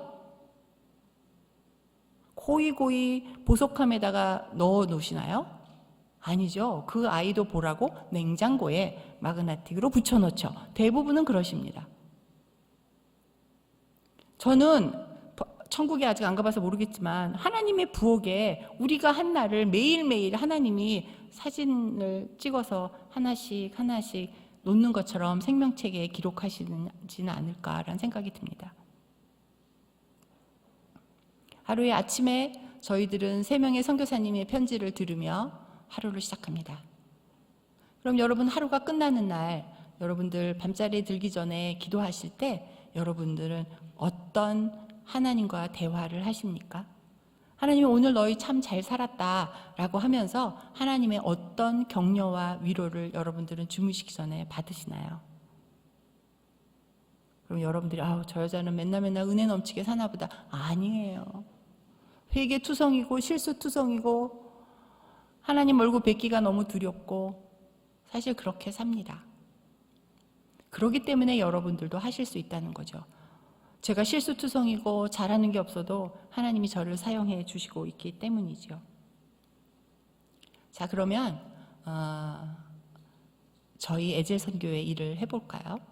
저희는 어떤 일을 하는지 여러분들에게 한번 나누어서 말씀드리도록 하겠습니다. 저희 사역은 크게 기도, 말씀, 섬김 이렇게 3가지 카테고리로 나누었어요. 그런데 코로나가 생기니까요, 많은 선교사님들이 일을 못하고 아프고 2년 되네요. 코비드 19, 2019년 11월 달에 번지기 시작을 했죠. 저희의 섬김 사역은 훨씬 더 사이즈가 좀 커졌습니다. 기도는요, 아까 말씀하신 것처럼 해외와 국내에 기도방이 있어요. 스몰 그룹인 거죠. 스몰 그룹으로 2-3사람이 모이는 곳에서 저희가 매주 발송하는 선교사님의 편지, 한 20여 분의 편지가 오는데요. 또 그 편지를 또 한 줄 요약을 해서 미리 보기를 해요. 이 주보가 나오기 전에 하루 이렇게 쭉 한 20여 명의 선교사님의 그 기도 편지를 잠깐 볼 수 있게 됩니다. 저도 때로는 이런 나라가 있었어? 라고 하는 그런 아주 특별한 나라도 있어요. 그리고 매주 기도 책자를 문서 사역으로 발송을 하고 있고요. 음성 편지를 나누고 있습니다. 말씀 사역은 제가 책을 출간한 거를 가지고 저희가 같이 공부를 하고 선교사님께 나누어 드리고 또 많은 선교사님들이 이 책을 번역을 해서 스페인어, 일어, 중국어 등등 또 잊어버렸네. 5개 언어로 이렇게 번역이 돼서 지금 현지에서 사용 중에 있습니다. 그리고 저희가 가서 해외 강의를 하기도 하고요. 제가 주로 강의 요청을 받는 것은 중보기도. 보통 이렇게 성도님들한테는 중보기도나 간증 집회를 많이 받는데 교단이나 그런 목사님들 계신 곳에서 연락을 받으면 영적 전쟁에 대한 강의를 많이 부탁을 하시고, 근데 저는 그 영적 전쟁이라는 단어 자체도 잘못됐다고 생각을 해요. 그것이 거룩한 전쟁으로 바뀌어야 된다고 생각을 합니다. 그리고 저희가 매주 월요일 날 2시간씩 줌으로 선교사님들, 새로운 선교사님들과 계속 현지 이야기를 듣는데요. 저는 늘 그래요. 선교사님 그 사역 보고 해주지 마세요. 우리 선교사님 편지 받아서 사역 보고 다 알아요. 모르고 그냥 앉아서 보내주시는 편지도 안 읽고 있다가 여기 들어오는 사람 한 명도 없어요. 선교사님 이야기 다 알아요. 선교사님 아이들도 알고요. 선교사님과 같이 사역하는 사람 이름도 알아요. 그게 가족이니까요. 그런데 거기에 여러분들이 어떻게 사시는지, 현장에서 어떻게 사시는지 그 이야기를 좀 해주세요. 삶의 이야기를 나눠주세요. 관계를 맺어가고 싶은 겁니다. 그리고 우리 섬김으로서는요, 저희가 그러니까 선물이라는 거 하나 빼놓고는 전부 다 새롭게 됐어요. 저희가 생일, 그다음에 어린이날, 성탄절, 추석 이렇게 저희가 선물과 카드가 이렇게 전부 수제작을 해서 나가요. 그리고 MK 아이들, 대학생들 한국에 와 있을 때 중간고사, 기말고사 때 선물을 나눠드리고 담당 간사가 있습니다. 그리고 안식관이 있어요. 이게 너무 감사한 게 어느 교회에서 안식관 4개를 저희에게 주셨어요. 저희가 물론 비용은 지불을 하지만 싸게 DC를 해주셨고 50% DC를 해주셨고 선교사 자녀들이 그곳에서 무료로 있을 수 있도록 저희가 배려를 하고 있고 에즈엘 선교회에서 직접 운영하는 그 안식관이 2채가 있어서 선교사님들이 그곳에서 묵고 있습니다. 그리고 저희가 선교사님들이 여러분 코로나 이전에도 그렇지만 이 상담이라는 게 쉽게 그렇게 나가기가 선교사님들한테 쉽지가 않습니다. 그래서 상담실을 그 전문 상담을 박사학위를 공부하신 우리 목회자, 그분도 에젤의 과거에는 간사셨어요. 그래서 그 지금 현재 목회를 하고 있는 분이기도 하고 어느 교회에 부목사로 섬기고 계신 분인데 선교사님들 상담, 자녀 상담을 해주는데 10회에 한해서 여러분 상담비가 얼마나 비싼 줄 아시죠? 그 선교사님이 그 돈을 가지고 약을 타먹는 것도 아니고 상담을 하러 1시간씩 가서 자기 얘기를 한다고 하는 게 시간적으로도 정서적으로도 쉽지 않으세요. 그래서 저희가 그 회비에서 저희가 저희 목사님에게 비용을 대신 내드리고 있습니다. 그래서 어린아이들도 마찬가지예요. 엄마 아버지가 힘들기 때문에 아이들이 언어 또 새로운 문화에서 또 그런 이슬람권에서는 아이들을 굉장히 막 구타하는 경우도 있고 그래요. 그래서 그런 아이들의 그런 삶들이 어렵지 않도록 저희가 이렇게 지원을 해드리고 있습니다. 여기서 그 옷밴드는요, 선교사님들이 작년에 오셨는데 더운 지역에서 오셨는데 점점점 날씨가 추워지는데 옷이 없는 거예요. 물론 현재도 물론 없었겠지만 한국에서 여러분도 아시잖아요. 자기가 사역을 했던 사역지로 갈 수가 없는 거예요. 그래서 저희가 옷을 모아봤어요. 안 입는 옷이 아니고 내가 살 빠지면 입으려고 꽁꽁 아껴놨던 좋은 옷, 그거 꺼내라고, 깨끗이 손질하고. 그래서 그것을 해줘서 저희가 사무실 안에 강의실이 있는데 어차피 모여서 강의를 할 수 없기 때문에 그것에 모인 옷들이, 저도 제 의사, 또 저희 사무실에 도와주는 변호사, 뭐 이런 분들한테까지도 저희 아파트 주민들 다 이야기를 했습니다. 제 아파트 저희는 이렇게 번호가 매겨져 있어서 제 주차장 제 칸에다가 물건을 내주시면 제가 그거를 가져가겠습니다 해서 아파트 주민에게도 물건을 받았어요. 제가 다니는 그 병원 의사에게도 좀 달라 그래서 얻었어요. 이것이 선교예요. 별다른 그들의 필요를 알고 필요를 채워주는 거죠. 이것을 시작한 게 이랜드에 있는 목사님하고 저희가 동역을 하고 있는데, 제가 이렇게 겨울에 추운 선교사님들이 있으니까 이랜드에서 옷을 좀 기증해 주세요. 그래서 패딩, 롱 패딩이요. 을 50개를 기증을 받았어요. 근데 그게요, 이틀 만에 다 나간 거예요. 그래서 그 필요를 알게 된 거죠. 그래서 그것을 확대한 거죠. 그래서 제가 그냥 갑자기 가서 옷 주세요, 헌옷 주세요, 그렇게 말 못하잖아요. 내가 이것을 왜 하는지, 선교가 지금 상황이 어떤지를 이야기하게 되는 거잖아요. 이 나누는 것이 바로 저는 선교라고 생각합니다. 헌금만 하는 게 아니라, 선교사님 오셨을 때 이야기를 들어주는 것만이 아니라 내가 이 시간 세계 선교를 위해서 애쓰는 선교사님을 위해서 내가 무엇을 할 수 있는가, 그것을 여러분들이 한번 생각해 봤으면 좋겠습니다. 저희가 소그룹도 모이고요. 또 제가 낸 책을 레위기를 한 것은 특별한 의미가 있었어요. 제가 미국의 영주권자로 있는데요. 그 교인 중에서도 목사님이 아주 신뢰하는 변호사님 한테에서 그 서류를 냈는데 그게 사기를 당해서 돈을 100만 불을 뜯겼어요. 한 번도 아니고 2번씩이나, 한 번 할 때 50만 불씩으로 해서 2번을 뜯겼어요.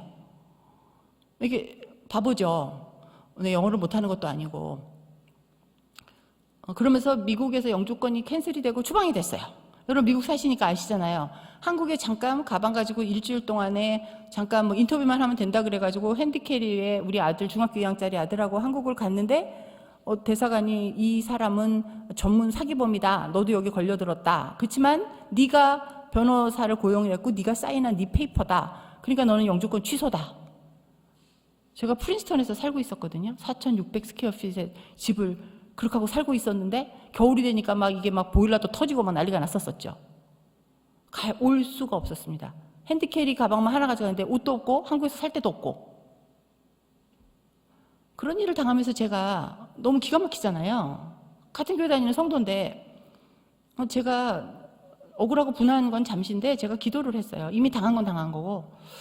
그래서 다시 이제 영주권을, 이제 내가 고의로 그런 게 아니라는 것을 이제 이렇게 해가지고 변호사를 사서 이걸 다시 이제 영주권 회복을 했는데, 아니 세상의 법이 하나님의 법만 해? 내가 하나님의 법을 알고 가르치는 사람인데 이게 뭔 벼락이야. 그 잘못을 저에게서 찾기 시작을 했습니다. 그래서 제가 그 얘기를 저희 같이 사역하는 권사님한테는 이 얘기를 했어요. 그랬더니 그분이 저한테 그러는 거예요. 권사님 공부하는 거 좋아하시는데 그러면 레위기를 공부해 보세요 그러더라고요.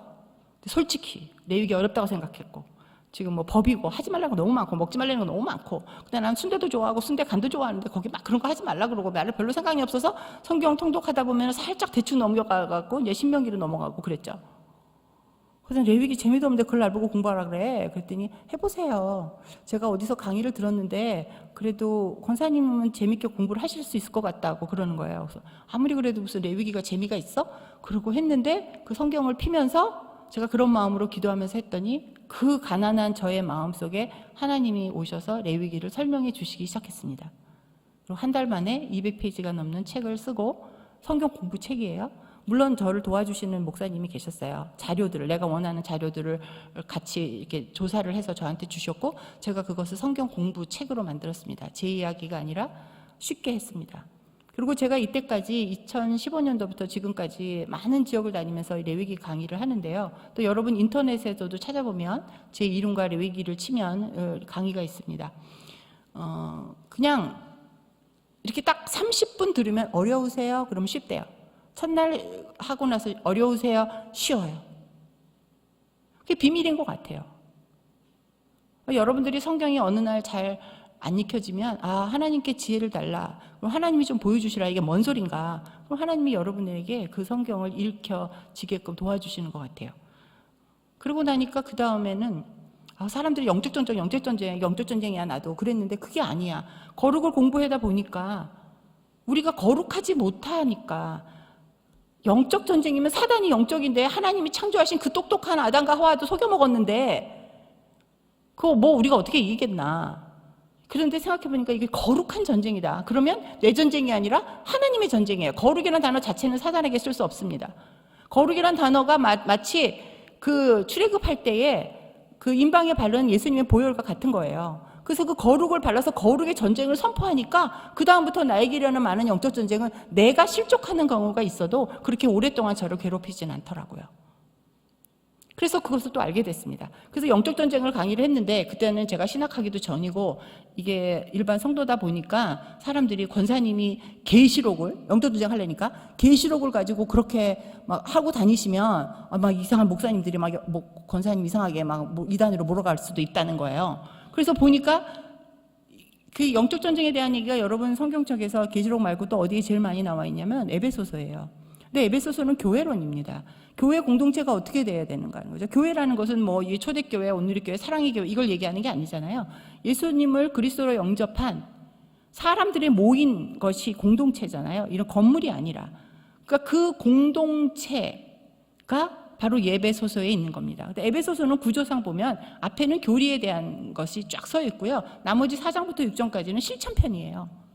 그래서 그거를 공부를 하다 보니까 그전에도 에베소서 본문을 가지고 설교도 했는데, 영적 전쟁, 그 거룩한 전쟁의 관점으로 에베소서를 보니까 이게 완전히 싹 다 다르는 거더라고요. 에베소서 한번 여러분 찾아보세요. 1장 1절부터 시작해서 천지창조, 그 다음에 성부, 성자, 성령, 예수님의 보혈 사건 다 나옵니다. 에베소서 1장부터 3장까지만 알면 진짜 이게 우리 크리스찬에 알아야 될 거는 거기 다 들어있어요.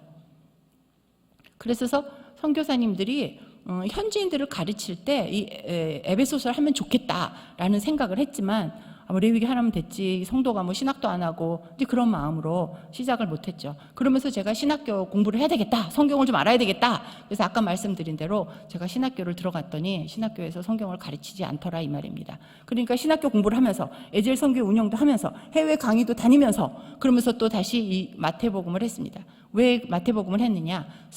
이렇게 창세기, 이 모세 오경 5개를 이제 대충 보면서 레위기라는 책으로 책을 하나를 썼어요. 그러니까 구약의 성경 공부를 만들었다면 신약의 공부를 하려면은 이게 사복음서가 중요하다는 생각이 들었고 그 중에서 마태복음을 하게 됐습니다. 마태복음을 한 것도 아주 간단해요. 신학교 가서 첫 번째 선교 그러니까 신약 개론이라는 것을 공부를 하는데 마태복음이 먼저 나왔냐 마가복음이 먼저 나왔냐 어느 게 먼저냐는 마태복음, 마가복음 우선서를 가지고 한 달 동안 디베이트를 하더라고요. 전 너무 시간이 아까운 거예요. 난 성경 공부를 하고 싶은데 여기 뭐 하는 거야 이게. 그래서 마태복음을 혼자 공부를 했어요. 그러면서 사복음서를 하면서 마태복음은 뭐죠? 하나님의 나라. 하나님의 나라는 다른 말로 하면 천국입니다. 천국은 사람들이 죽어서 가는 거라고 생각을 해요. 아닙니다. 여기예요. 우리가 살고 있는 이곳이 하나님의 나라입니다. 하나님의 나라의 완성을 향해서 우리가 매일매일 살아가는 거죠. 죽어서 가는 것이 천국에서 만나리 그것만이 아니라는 것이죠. 그래서 마태복음을 그런 관점으로 썼습니다. 그러고 나서 아까 말씀드린 에베소서를 쓰기 시작을 했고요. 이거면 됐다. 왜요? 선교사님들이 고난을 많이 당해요.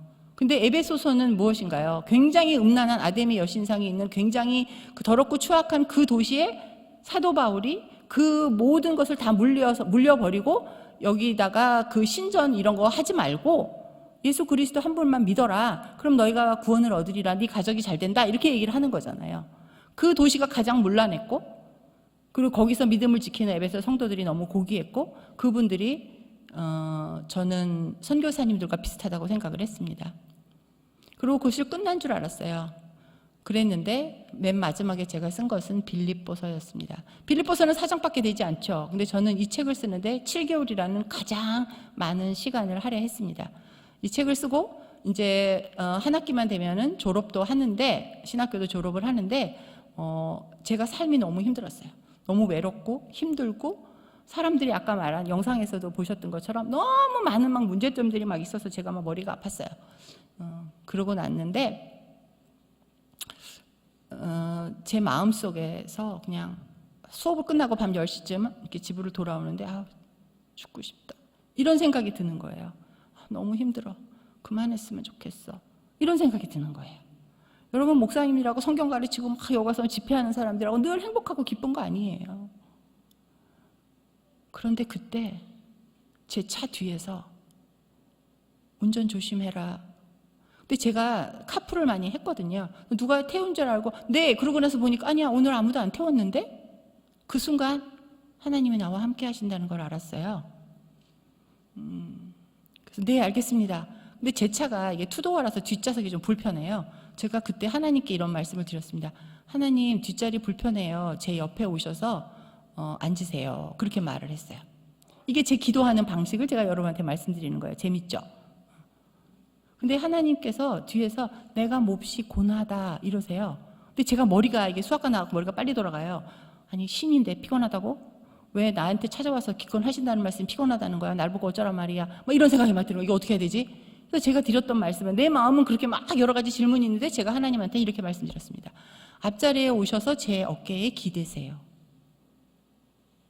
그리고 나서 저는 더 이상 하나님이 내 차에 함께 계시다는 걸 별로 느끼지 못했지만 집에 들어가서 너무 피곤해서 화장도 안 지우고 꼬꾸라쳐서 잠을 잤고 그 다음 날이 제가 2달째 다니고 있는 신촌 세브란스를 갔습니다. 그 이유는 제가 소장암이 2개가 있었기 때문입니다. 근데 의사가 암이 갑자기 없어졌다는 겁니다. 왜 하나님이 오셔서 이렇게 탁 손을 얹고 내가 너를 치유하노라 그랬으면 얼마나 좋을 텐데 왜 고나다 그러시고 소장암은 가져가셨을까? 근데 다른 병은 다 있어 그대로. 왜 그것만 가져갔을까?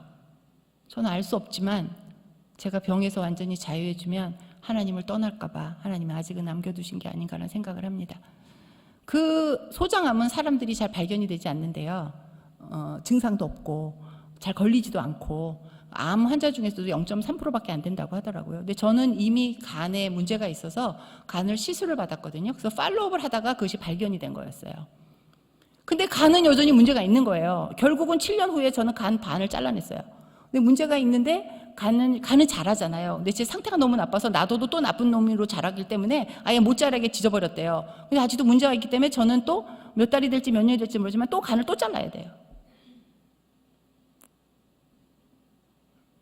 그래서 저는 지금 강의를 하면서 지금 등짝이, 죄송합니다, 목사님 옷을 제가 갖고 온 옷이, 제가 이렇게 몸이 아프면 열이 나면서 이렇게 더워요. 근데 제가 오늘 입고 온 옷이 너무 더워서 이게 목사님 옷을 제가 빌려 입었는데 옷이 다 젖을 것 같아요. 제가 드라이해서 갖다 드리도록 하겠습니다. 이게 예비하신 하나님이잖아요. 목사님하고 저거 옷이 딱 맞고 목사님이 이렇게 사이즈가. 전 남이 옷 빌려 입고 이렇게 나와 있습니다. 그럼 어떠나요? 뭐 제 것같이 잘 맞지 않습니까?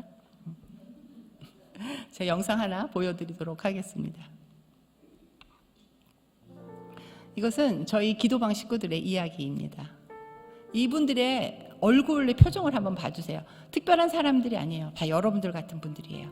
아주 그냥 주부들이고 나서는 거 굉장히 두려워하고 창피해하고 그런 사람들이에요. 네, 특별한 이유는 일주일에 한 번 헬세드 기도방이 이곳에 모여서 선교사님들이 보내주신 기도 편지 갖고 기도 모임을 하고 있습니다. 네, 제가 알기로는 직장에서 노엘 기도방이 모이고 있다고 들었고요. 사역지지만 교회에서 모이고 있는 샤론의 꽃이라고 하는 기도방이 있다고 알고 있습니다. 마음만 있으시면 직장이 됐건 가정이 됐건 또 어느 장소에서든 누구나 하실 수 있다고 생각합니다. 용기를 갖고 시작하시면 좋겠어요. 네, 젊은 자매들이 결혼을 하면서 또 이제 아이를 임신을 하고 출산을 하면서 하나님의 일에 대해서, 사역에 대해서 많이 손을 놓게 되는 경향이 있는 것 같아요. 저도 그랬었고, 산후 우울증도, 육아 스트레스도 있었고, 그때 기도가 아니면 내가 죽겠구나 하는 그런 마음이 많았던 것 같아요. 기도로 극복할 수 있어서 좋았습니다. 그리고 이제 어린이날이나 이럴 때 우리 아이도 지금 6살, 3살인데 그 선교지에서 이 받은 선물이 얼마나 좋을까 생각하니까 또 기쁨으로 섬길 수 있었고, 정말 선교사님과 선교지가 제가 하나가 된 느낌 때문에 좋았고요. 정말 이렇게 자꾸만 젊은 자매들이 자꾸 섬겨주시고 그렇게 해서 점점 더 이어져 나가는 에젤이 되었으면 좋겠다는 생각을 합니다. 사실 이제 제가 기도방을 한 지 꽤 됐지만 남자 기도방이 에젤 선교회에서 활성화가 되지 않았습니다. 에젤 기도방에 중보 기도를 하면서 많은 은혜를 저도 받았고요. 다른 분들도 같이 함께 나누고 싶어서 우리 여자 자매님들의 남편들을 같이 모여서 교제하고 하면서 함께 또 기도의 용사로서 그분들이 쓰임 받을 수 있지 않을까 해서 모이게 됐습니다.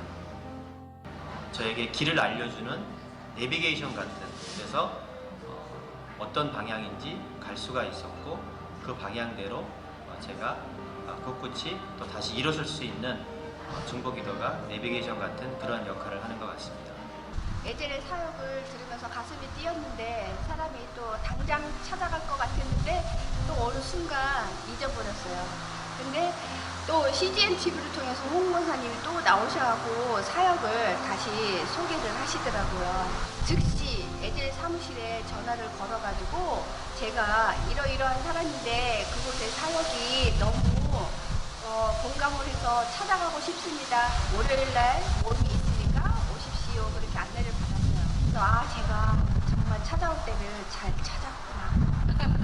각국에서 전해오시는 기도 제목이라든가 그 현장에 그 생생한 것들이 전해졌을 때 중보의 입이 뜨거웠고 가슴이 뜨거워지는 것을 너무 많이 느껴요. 오히려 제가 이 에젤을 통해서 부족함이 좀 채워졌어요. 제가 여기에 일부분이 될 수 있었던 게 감사하죠. 무조건. 네, 레이기 세미나를 들을 수 있었습니다. 저는 강의 한 편 한 편 들을 때마다 굉장히 좀 보물찾기 하는 마음으로 강의를 들었어요. 레이기가 너무 지루하기도 하고 조금 피하고 싶은 그런 장이었는데 강의를 통해서 그 레이기에 숨겨져 있는 하나님의 사랑을 느낄 수 있다는 게 저한테는 너무너무 좋았고 깊은 울림이 있었어요. 내가 거룩하니 너희도 거룩하라는 하나님의 말씀이 저는 굉장히 많이 부담스러웠거든요. 거룩의 위치가 제가 이뤄야 할 것이 아닌 하나님께서 저희를 너무 사랑하셔서 저희를 거룩하게 하셨고 하나님의 그 끊임없는 헌신, 사랑의 헌신이라는 거를 느끼게 되니까 저는 그 부담감에서 굉장히 자유로워졌던 것 같아요. 하나님의 사랑이 정말 제 영혼을 굉장히 깊이 울리면서 너무너무 좋았어요. 네. 레이기 세미나 들으시면요, 얼마나 하나님이 나를 사랑하시는지를 다시 한번 깨닫는 시간이 되실 거라고 생각을 하고, 제가 보물찾기라고 했잖아요. 그 하나님의 사랑을 정말 그 문맥과 그 하나님의 그 단어와 그 모든 부분에서 다 찾아낼 수 있어요. 너무너무 좋은 시간이고요. 그 하나님의 끊임없는 사랑과 헌신에 대해서 저 스스로가 자발적으로 거룩과 헌신을 하나님께 고백하는 시간이 되기도 하거든요. 꼭 들으시고 제가 받은 은혜가 다시 한번 레이 세미나를 들으시는 분들에게도 동일하게 흘러가기를 기도합니다. 감사합니다. 자, 이렇게 사역을 여러 가지를 해요. 저희가 2000년도부터 21년째네요. 이주민 사역에 대한 마음을 하나님께서 주셔서 한국에 들어온 많은 이주민들을 도왔습니다. 근데 지금은 또 그 아프간 사건이 터졌잖아요. 그래서 지금 한국에도 이주민이 많고요. 그다음에 여러분 아시죠? 우리나라 사람들이 아이를 낳는 숫자가 0.9명이라고 합니다. 최근까지만 해도 제가 작년에도 1.02 이런 소리를 들었는데 지금 1명이 안 됩니다. 이혼하는 숫자는 굉장히 많이 늘어나고 있습니다. 근데 지금 외국인들은 들어오셔서 지금 뭐냐면 수당도 받거든요. 그 아이들에 대한 것도 받고 그래서 또 특히 그 이슬람 사람들이 들어오면 기본이 5에서 9까지. 그러니까 5 전은 별로 없어요. 그러면 대한민국의 사람들이 점점 이렇게 해외에 나와서 미국에서 이렇게 외국인들하고 결혼하는 것뿐만이 아니라 국내에서 들어와서도 이렇게 국제 결혼을 하시는 분들이 점점 많아지는 것이죠. 그래서 우리가 단일 민족이라는 것을 한국에서 굉장히 주장을 하고 있는데 우리가 얼마만큼 단일 민족이라는 이 단어를 끌고 갈 수 있을지는 모르겠습니다. 그러면 이 문제가 이주민들이 들어와서 뭐 소련 분들 맨 처음에 그 월남 그 나이 뭐 40대 50대인 장가 못 간 농촌 총각의 아내로 월남 사람들, 필리핀 사람들 막 데려와서 국가적으로 결혼을 시켰던 시기가 있었어요.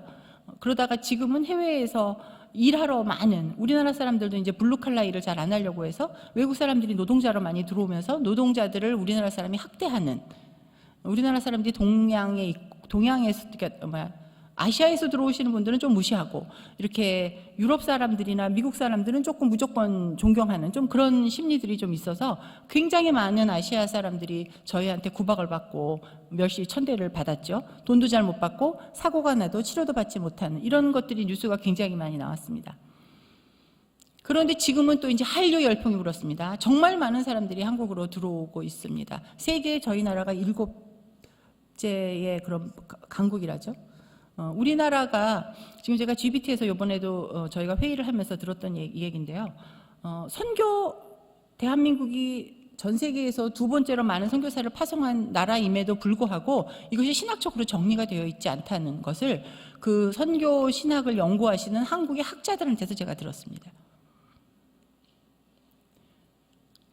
자, 여러분들 한 사람 한 사람도 가훈이 있어요. 그죠? 이 교회가 하고자 하는 비전이 있습니다. 근데 저희는 그 당시 2000년도만 해도 이주민, 난민 이런 얘기가 별로 없었어요. 근데 지금은 그것이 부각이 되고 저희는 그것을 위해서 준비를 했었습니다. 재작년에 제가 영상 하나는 스킵하고 안 하겠습니다. 선교사님들이 오셔서 요 다음에 선교사님 그 이주민 사역하는 게 여기 하나 있는데 시간 관계상 제가 그냥 넘어가도록 할게요. 그 이주민 사역들을 하시는 분들이 서울에 꽤 한국에 많은데요. 왜 그러냐면 추방되신 선교사님들이 있어요. 왜 다른 나라로 다시 가기가 어려워요. 왜냐면 언어라는 것이 있잖아요. 그리고 또 이제 아이들이 학교를 가게 되고 뭐 이렇게 되면 어려운 것들이 있고요. 그다음에 이제는 점점 저희 한국 선교의 선교 연령이 나이가 많아지기 때문에 아픈 분들이 많아요. 그래서 돌아가지 못해요. 그다음에 이제 부모들이요. 요즘 부모 잘 안 모으셔요. 요양원. 근데 이제 나라에서 자녀가 무슨 일정의 프로그램을 공부를 하면 나라에서 돈을 받고 부모를 볼 수 있게끔 이렇게 시스템이 되어 있어요. 그러니까 많은 사람들이 지금 선교사로 헌신됐지만 나가지 못하는 분들이 있고 대신 해외에서 들어오는 많은 외국인들이 있는 거죠. 그래서 그들을 위한 선교를 하는데 에제선교에서도 재정으로 돕고 거기 있는 선교사님들하고도 이야기를 나누고 정책을 같이 나누고 있습니다. 다시 처음으로 돌아가자면 제가 선교를 전혀 몰랐습니다. 성경도 몰랐습니다. 하나님께서 하셨습니다. 지금도 몰라요. 지금도 계속 배워가고 있습니다. 왜? 세상이 변하니까요. 상황이 변하니까요. 선교는 상황에 맞는 선교를 해야 되기 때문입니다. 자, 마지막으로 이 사진 하나만 보도록 하겠습니다. 이게 요번에 저희는 모든 것을 손으로 만들어요. 요즘 돈이 너무 싸요. 제품이 너무 잘 나와요. 그러니까 쉬워요. 저 뒤에 있는 카드가 제가 태어나서 처음 그려본 성탄 카드예요. 수채화로 그려봤어요. 그런데 이제 한국에서 우리 직원 한 분이 저렇게 카드로 프린트를 해서 만들어주고 메리 크리스마스를 제가 손글씨가 아니라 컴퓨터에서 이렇게 글씨를 해줬어요. 제가 처음 그린 거라서 정말 좀 그래요. 실제작도 아니고 프린트를 한 거예요. 근데 우리 에지 식구들이 저거 너무 좋다고 펀드레이징 한다고 저것도 갖다가 판다고 하더라고요. 앞에 그 타일 네모난 거에 크리스마스 트리 있는 것이 저희가 이번 선교사님한테 드리는 선물입니다. 타일을 가지고 저희가 그림을 그렸고 그다음에 누군가 저 액자 싼 액자를 찾으러 막 다녀서 빈 액자에다 저희가 칠을 입혔고 자세히 보이시는지 모르겠지만 그 한국 동양적인 천으로다가 밑바탕을 이렇게 해서 선교사님에게 보내드려요. 근데 저거를 하려면 돈이 있어야 되잖아요. 저희가 지금 현재 500만 원 정도가 마이너스라 그래요. 그래서 저렇게 십자가 또 뭐 타일 이런 것들을 주문받아서 그려요. 그림을 그리는 사람들이냐고요? 아니에요. 처음 배워서 그냥 같이 함께 해보는 거예요. 정성을 다해서 같이 밥 먹고 떠들고 웃고 이야기하면서 그리고 나서 어제도 2시간 동안 또 사무실에서 같이들 기도했어요. 즐거워야 합니다. 선교는 즐거운 일입니다. 그런데 영적인 전쟁이 여러분들에게 그 누구보다도 많을 겁니다. 저도 많은 고난이 있었고 배신도 당했고 육체적인 질병도 있습니다. 지금도 너무너무 아는 것도 없고 성격도 막 나빠지고 힘듭니다.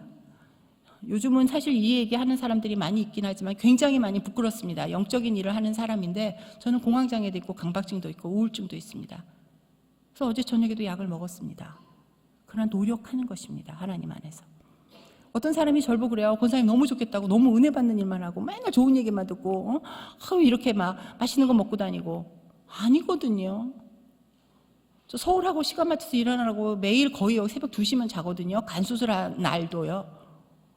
간 수술하고 나와서 의사가 제가 너무 과로하고 피곤한데 간이 수술도 중요하지만 회복이 너무 중요하대요. 그래서 꼭 쉬어야 된대요. 그래서 핸드폰도 우리 딸한테 압수를 당했어요.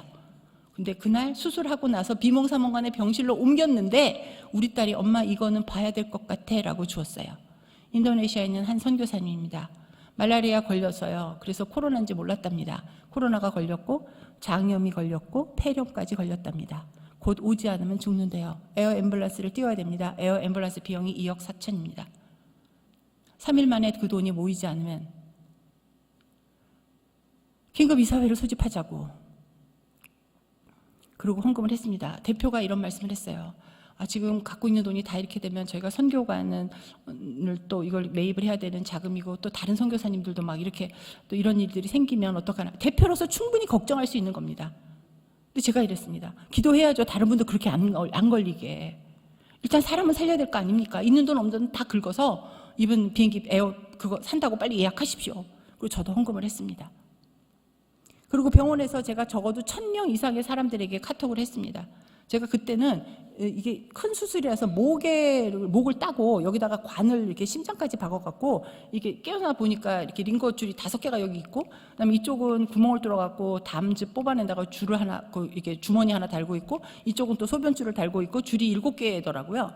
근데 그날 밤 저 10시까지 말을 할 수가 없었어요. 여기다 이게 목에다 뭘 끼워놔서. 그래서 톡으로 다 하는 거예요. 톡으로.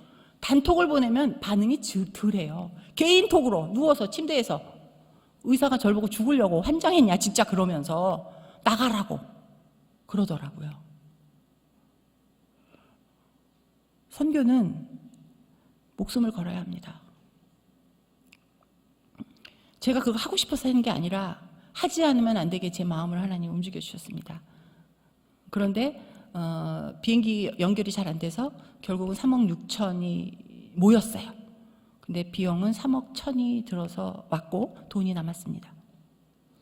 제가 사역을 하면서 저희 선교단체가 적어요. 후원하시는 분들 돈이 되게 적어요. 아까 말한 그 3억은 제가 아니라 그 GBT에서 헌금을 한 거기 때문에 저희는 이론도 갖지 않았어요. 제가 아는 모든 사람에게 그 구자를 나눠주면서 헌금해달라고 했습니다. 제가 여러분들에게도 말씀드립니다. 저 헌금 선교사님들한테 보내고 선교사님한테 선물을 보냅니다. 저것만 보내는 게 아니라 저희가 다른 선물도 같이 해서 보내요. 선교사 자녀들에게도 보냅니다. 선교사 자녀가 군대에 갔을 때 부모도 없고 아무도 없어요. 혼자 갖고 휴가 때도 갈 데가 없어요. 저희들이 케어합니다. 이 일에 여러분 동참해 주시겠습니까? 하나님이 여러분을 부르십니다. 하나님의 선교는 또 이 교회에서 하는 많은 후원하는 선교사님들이 있을 것이고 또 많은 프로그램들이 있을 거예요. 여러분들 하나님이 마음을 알려면 만나셔야 돼요. 기도로 만나려면 먼저 하나님의 말씀을 알아야 되고 하나님의 뜻을 알아야 되고 선교가 무엇인지 열심히 배워야 합니다. 선교사님 이야기를 들어야 됩니다. 그러기에도 저는 24시간이 부족하네요. 자, 여러분들에게 나눔 질문 2가지를 드렸습니다. 제 의도는 뭐냐면 여러분이 정말 그 섬김에 대한 단어를 에젤이란 단어를 묵상해 봤으면 좋겠어요. 내가 대단한 일을 하는 걸 원하는 것이 아닙니다. 저는 이런 얘기를 해요. 여러분들 미국 말하면 10불이죠. 스타벅스에서 커피 한 잔 마시면 선교사님하고 둘이서 커피 한 잔 마시고 케이크 하나 한쪽 먹으면 15,000원 정도 되거든요. 선교사님한테 커피 한 잔만 사주세요. 그렇게 제가 헌금을 부탁드려요. 다른 분들한테도 그 정도면 됩니다.